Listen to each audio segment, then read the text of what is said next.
प्रिय देशवासियों, मैं कमांडर सुधीर कुमार अपने YouTube channel pulse beat of India के माध्यम से आज आपको एक संदेश देना चाहता हूं। आप सभी अपने टीवी चैनल पर देख रहे हैं कि बांग्लादेश के अंदर पिछले एक सप्ताह से क्या चल रहा है, किस तरीके से वहां पे स्टूडेंट एजिटेशंस कर रहे हैं और किस तरीके से उन्होंने जो शेख हसीना की जो elected government, democratically elected government को किस तरीके से थ्रो किया। प्रिय देशवासियों, यह एक स्टूडेंट एजिटेशन नहीं है, इसमें पाकिस्तान की आईएसआई का हाथ काफी दिन से चल रहा था। चाइना ने आईएसआई की मदद करी और चाइना की तरफ से वहां पर हजारों करोड़ रुपए जो है वो पिछले 6 महीने में बांटे गए। स्पेशली जब शेख हसीना जीत के आई उसके बाद में ये जो घटना चक्र अभी हो रहा है, इसके पीछे आईएसआई और चाइना का पैसा एक साथ जुड़कर वहां पर इन सभी स्टूडेंट को चिन्हित किया गया। और ये स्टूडेंट नहीं है, ये सभी एज के लोग हैं और इनके साथ हजार के ग्रुप बनाकर जो है ना, जो इनको पैसा दिया गया और किस तरीके से ये एक तरीके से मोस्ट वायलेंट एक्शन जो है ना, किस तरीके से वहां पे स्टूडेंट ने किया, किस तरह की नफरत उन्होंने दिखाई कि जिस देश को बनाने वाले शेख मुजीबुर रहमान ने अपने पूरी फैमिली की एक तरीके से शहादत दी, जिस तरीके से उनकी भी जान गई और किस तरीके से उनकी बेटी ने बांग्लादेश को एक पुअर कंट्री से उठाकर एक मिडिल इनकम ग्रुप के कंट्री में बता दिया था। किस तरीके से बांग्लादेश जो है ना आज वो साउथ एशिया में कितना अच्छा कर रहा था, पाकिस्तान से कहीं आगे निकल गया था। लेकिन पाकिस्तान के लोगों को नफरत की हिंदुस्तान ने किस तरीके से मुक्ति वाहिनी का साथ दिया और किस तरीके से बांग्लादेश जो है ना एक अलग देश बन गया था और किस तरीके से बांग्लादेश जो है ना वो एक बहुत ही समृद्धि की तरफ बढ़ रहा था। तो आप देखिए वहां पर हेट है कि वहां पर सारे निशान मुजीबुर रहमान के मिटाए जा रहे हैं। शेख हसीना के जितने भी एमपी हैं उनके मर्डर कराए जा रहे हैं। वहाँ के मेंबर ऑफ पार्लियामेंट और उनकी जो आवामी लीग पार्टी है उनके घर जलाए जा रहे हैं। लेकिन उसके साथ साथ जो खतरे की बात है वो ये है कि वहाँ पर हिंदुओं के घर भी जलाए जा रहे हैं, उनको भी मारा जा रहा है, उनकी प्रॉपर्टी को हड़पा जा रहा है। और ये एक संकेत है जिस तरीके से वहाँ पे इस्कॉन टेम्पल को वहाँ पर किस तरीके से ध्वस्त किया गया। और ये इस्कॉन टेम्पल वही है कि जिसने काफी बार जो है ना वहाँ पे गरीबों को लाखों लोगों को खाना खिलाया है। देखिए उनका क्या हाल हुआ है। अब मैं आपको जो संदेश देना चाहता हूं, वो मेरा संदेश है कि जिस तरीके का नरेटिव बांग्लादेश में चलाया गया, जिस तरीके से ये घातक एक साजिश के तहत बांग्लादेश में एक चीज को उभर कर आया है और जिस तरीके से भारतवर्ष के खिलाफ एक हेट को दिखाया जा रहा है, किस तरीके से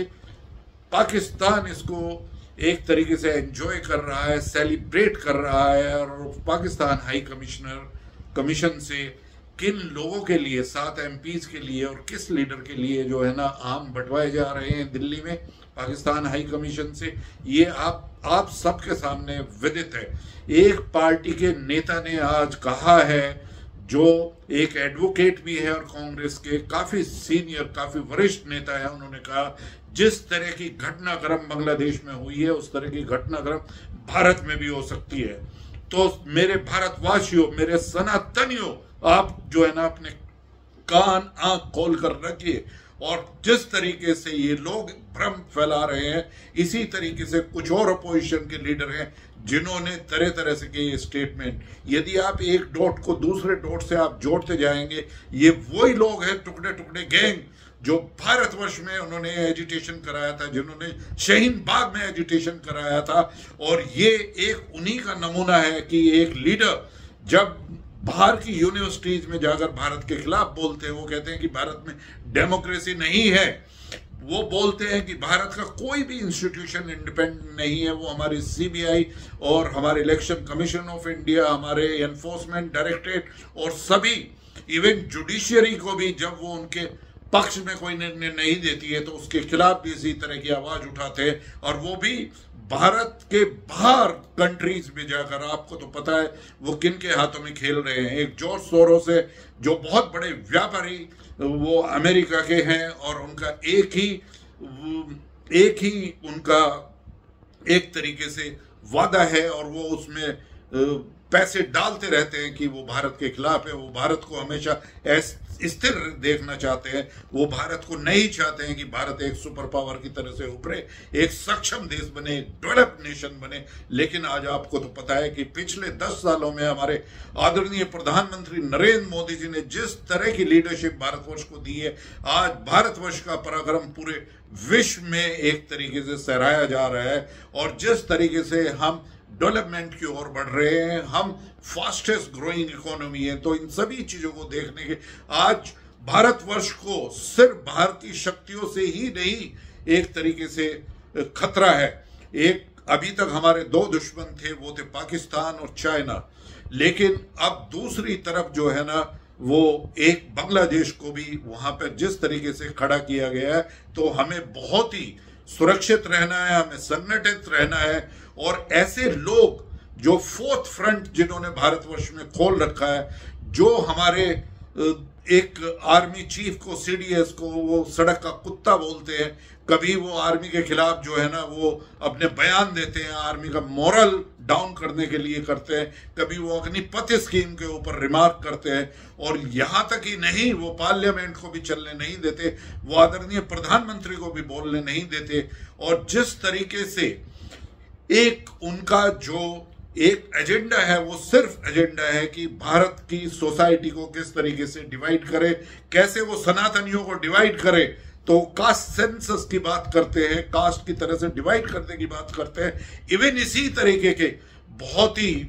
अपमानित वो चीजें करते हैं, लेकिन उसकी सबसे बड़ी कोशिश जो एक जहर फैलाने की वो कोशिश करते हैं कि वो हमारी भारत की फौज को डिवाइड करना चाहते हैं। उसमें भी स्टेटमेंट देते हैं कि गरीब का लोग और माइनॉरिटी के लोग वो सिर्फ एक तरीके से जवान बन सकते हैं, और जो सक्षम लोग हैं भारतवर्ष के और जो मेजॉरिटी है वो सारे के सारे ऑफिसर्स बन सकते हैं। तो इसकी भ्रामक जो चीजें, जो जहर इस तरीके के लोग भारतवर्ष में फैला रहे हैं, तो हमारा मुकाबला सिर्फ ये बाहर के जो एनिमीज हैं उनसे नहीं, लेकिन सबसे बड़ा खतरा हमें उन लोगों से है जो भारतवर्ष के अंदर हमारे देश के खिलाफ बोल रहे हैं, और उनके स्टेटमेंट को फ्रीडम ऑफ एक्सप्रेशन में नहीं छोड़ा जा सकता। उनको अब मौका आ गया है कि ऐसे लोगों का हम बहिष्कार करें, ऐसे लोग जहां भी दिखाई दे उनके खिलाफ हम प्रदर्शन करें, उनको मजबूर करें, या तो माफी मांगे, नहीं तो फ्रीडम ऑफ एक्सप्रेशन के नाम पर वो हमारे देश के खिलाफ नहीं बोल सकते, वो हमारे डिफेंस फोर्सेस का मोरल डाउन नहीं कर सकते हैं, और हमें सबको संगठित होना है। अब आपको पता चला कि हमने अपनी आर्म्ड फोर्सेस के लिए अग्निवीर को क्यों भर्ती करना शुरू किया, और किस तरीके से हम अपने जवानों को आगे बढ़ा रहे हैं, और हमारे जवानों को ये स्कीम ज्यादा से ज्यादा जो है ना ज्वाइन करनी चाहिए, और भारतवर्ष में इंडियन आर्म्ड फोर्सेस को बहुत शक्तिशाली अब बनाना चाहिए। हमारी तीनों फौजों की जो भी जरूरत है, चाहे वो बाहर से हमें वेपन खरीदना हो, और जितनी भी इंडिजिनस मैन्युफैक्चर डिफेंस की, जितने हमारे शिपयार्ड हैं या जितनी हमारी कंपनी है, ऑर्डिनेंस कंपनी है, जो आर्मी, नेवी, एयरफोर्स की, या HAL है, या बेल के अंदर जो इलेक्ट्रॉनिक्स इक्विपमेंट है, उन सब का जो है ना हम अच्छी तरीके से जो मैन्युफैक्चरिंग शुरू करें, और कोई भी चीज के लिए जो है ना हमारे इंडियन आर्म्ड फोर्सेस को जरूरत हो उसको हम पहले ही पूरा कर लें, और हमें तैयार रहना है कि 3 फ्रंट पर अब हमें वॉर लड़ना है अपनी बाउंड्रीज पे, और चौथा हमें लड़ना है इन इंटरनल एनिमीज से जो सबसे ज्यादा घातक है, जो हमारी सोसाइटी को डिवाइड करना चाहते हैं, जो हमारे इंडियन फोर्सेस का मोरल कम करना चाहते हैं। तो दोस्तों, मेरे सनातन भाइयों, हम सभी को अपनी इंडियन आर्म्ड फोर्सेस के पीछे अपने प्रधानमंत्री नरेंद्र मोदी जी के साथ खड़े होकर आज एक ये संकल्प लेना है कि हम भारतवर्ष एक डेवलप नेशन बन के रहेंगे। हम अपनी प्रगति को इसी तरीके से रखेंगे और ऐसे लोगों को मुंह तोड़ जवाब देंगे जो हमारे देश के खिलाफ फ्रीडम ऑफ एक्सप्रेशन की गार्ब में उसके खिलाफ बोलते हैं या हमारे डिफेंस फोर्सेस के खिलाफ बोलते हैं। हम ऐसे लोगों के खिलाफ बोलने के लिए सड़कों पे आएंगे और ऐसे लोगों को मजबूर करेंगे कि वो देश से माफी मांगे, वो हमारे इंडियन आर्म फोर्सेस से माफी मांगे। लेकिन दोस्तों, मैं ये कहना चाहता हूं कि आज ज्यादा से ज्यादा मैं एक इंडियन नेवी का रिटायर्ड वेटरन हूं और मैं तैयार हूं अपने देश के लिए फिर से एक बार हथियार उठाने के लिए, ज्वाइन करने के लिए। इस तरीके से हमारी पॉलिटिकल स्टेबिलिटी बहुत ही ज्यादा जरूरी है अब भारतवर्ष में, और हमें देखना है कि हमारा देश जो है ना इसी तरीके से निरंतर प्रगति करता रहे। हमारी जितनी भी स्कीम है वो वेलफेयर की स्कीम अच्छी तरीके से चलती रहे और ये लोग हमारे फैब्रिक को, हमारी सोसाइटी को बिल्कुल भी खतरा ना पहुंचा सके। जो हमारी कल्चरल हेरिटेज है, जो हमारी सेंचुरीज ओल्ड हेरिटेज है, हमारी कल्चरल वैल्यूज है, जो हमारी सिविलाइजेशनल वैल्यू असेट्स है, हम उनको निरंतर इसी तरीके से रखें। और हमें बिल्कुल एक स्ट्रॉन्ग मैसेज भारतीय गवर्नमेंट ने दिया है पाकिस्तान की, बांग्लादेश की आर्मी को कि हमारे मंदिरों को, हिंदुओं को बहुत ही अच्छी तरीके से सुरक्षित रखे, नहीं तो हम एक नेसेसरी एक्शन लेंगे। तो ये एक आज था। फिर से मैं एक बार आपको जो है ना कह रहा हूं कि आप संकल्प लीजिए कि सबसे पहले आपको भारतवर्ष के इंटरनल एनिमी से लड़ना है, ऐसे लोगों से लड़ना है जो हमारा मनोबल तोड़ते हैं, जो बाहर जाकर चाइना की कम्युनिस्ट पार्टी के साथ में 2008 में एक एग्रीमेंट करते हैं, सीक्रेट एग्रीमेंट, और उस पार्टी ने, जब वो रूलिंग पार्टी थी, उसने आज तक ये नहीं बताया देश को कि वो क्यों कर रहे थे। जब डोकलाम में और गलवान में जो है ना एक तरीके से भारतवर्ष की फौजें जो है ना चाइना को पीछे धकेल रही थी, तो वो ही पार्टी के लोग जो है ना जाकर वो चाइना के एम्बेसी में जाकर वो लंच कर रहे हैं या मीटिंग कर रहे हैं वहां के एम्बेसडर से। तो हमें बिल्कुल चौकस रहना है ऐसे भारतवर्ष के इंटरनल एनिमीज से। कभी वो किसानों को भड़काते हैं, कभी वो उस किसानों में उन एलिमेंट को घुसाते हैं जो खालिस्तान की सेपरेट मूवमेंट का जो है ना आह्वान करते हैं। तो क्या आप सुनते रहेंगे कि ये फ्रीडम ऑफ एक्सप्रेशन है? मैं तो गवर्नमेंट ऑफ इंडिया को भी कहूंगा कि ऐसे मापदंड बनाए कि एक उसमें एक नियति तय होनी चाहिए। आज कितना ये सुनकर जो है ना आश्चर्य हुआ कि एक एडवोकेट, इतने सीनियर वरिष्ठ लीडर जो है ना वो कांग्रेस के, उन्होंने स्टेटमेंट दिया कि जो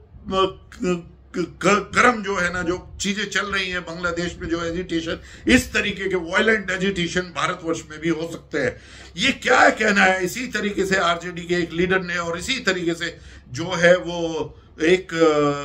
जो उद्धव ठाकरे की जो पार्टी है, उन्होंने जो है ना बॉम्बे में इस तरीके के स्टेटमेंट, क्या हम इनको सुनते रहेंगे? क्या हम इनको स्वीकार करते रहेंगे? क्या ये अपना जो है ना एक तरीके से एजेंडा चलाएंगे फ्रीडम ऑफ एक्सप्रेशन में? क्या वो नेता इसी तरीके से जो है ना पार्लियामेंट में बोलते रहेंगे कि वो हिंदुओं को गाली दें, वो कहें ये हिंदू हिंसा करते हैं? इन सब चीजों का आप जवाब देने का मौका आ गया है और हमें इंटरनल एनिमीज के साथ में फाइट करना है और हमें देखना है कि उनकी आगे कौन सी रणनीति है। हर रणनीति का जवाब हमें रखना है और उसका सबसे बड़ा जवाब ये है कि आज हम सब एकत्रित होकर अपने साथ, अपने देश के साथ, अपने प्रधानमंत्री के साथ, अपनी इंडियन आर्म फोर्सेस के साथ में, इंडियन आर्म फोर्सेस ही वो है जो हमारे देश की सुरक्षा हमेशा से करती आई है। हमारे सामने एनिमी कोई भी हो, कितने भी बड़े बॉर्डर हो, और ये चाहे इंटरनल एनिमीज का खतरा हो, हम सब उसको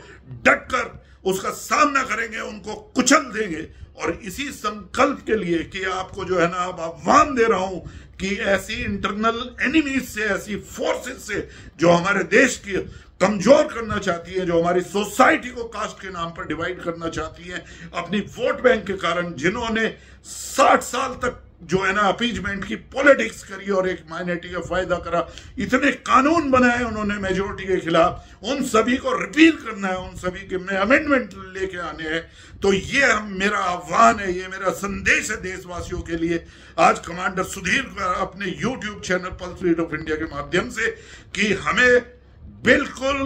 चौकस रहना है भारतवर्ष के इंटरनल एनिमीज से। और आज से ध्यान रखना है कि भारतवर्ष के सिर्फ दो ही एनिमीज नहीं है। एक एनिमी को आईएसआई के, वहां की बीएनपी पार्टी और जमायत इस्लामी जो वहां की पार्टी है, वहां की बीएनपी बांग्लादेश की और जमायत इस्लामी ऐसी पार्टी है जो कभी भी मेजोरिटी में नहीं आ सकती है। तो उनका एक ही एजेंडा है कि ऐसा नैरेटिव चलाया जाए पावर को प्राप्त करने के लिए कि किसी ना किसी तरीके से जो है वो हम बहका सकें, पैसा बांटकर ऐसे लोगों को सड़कों पे लाया जाए और फिर वो एक एजिटेशन करें और जिसमें एक डेमोक्रेटिकली इलेक्टेड गवर्नमेंट को, शेख हसीना की गवर्नमेंट को बाहर ओवरथ्रो किया। तो इसी तरीके का नैरेटिव चलाने के लिए जो ये स्टेटमेंट दिए जा रहे हैं, इनसे हमें बिल्कुल चौकस रहना है और उनको हमें बिल्कुल बाहर निकलकर सड़कों पर यदि जरूरत पड़ी तो हम उनका सामना करेंगे डट के और उनसे कहेंगे कि आप देश के से माफी मांगिए और वो फ्रीडम ऑफ एक्सप्रेशन के गार में अब ऐसी चीजें नहीं कर सकते। दोस्तों, मेरे ख्याल से मेरा मैसेज आप सभी को पहुंचेगा। मेरी वीडियो को ज्यादा से ज्यादा सर्कुलेट करिए और ये मेरा आह्वान है कि हमारी इंडियन आर्म्ड फोर्सेस इतनी शक्तिशाली है कि वो किसी भी खतरे का सामना जो है ना पूरी तरीके से कर सकती है। वो इतनी सक्षम है जो हमारी बॉर्डर की सिक्योरिटी का सुरक्षा कर सकती है, हमारे देश की हर एक अपने जितने भी हमारे भारतीय हैं उनकी सुरक्षा करने में सक्षम है। तो इसी तरीके से संगठित होकर आप देश के साथ खड़े रहिए। My dear friends, the nation first. You must understand, you must not ask what nation can do for you. You should do what I can do for the nation. That is the motto. That is my message to you all, and all the best. I'll be coming with this kind of a video for the national interest, for the love of my country. Jai Hind.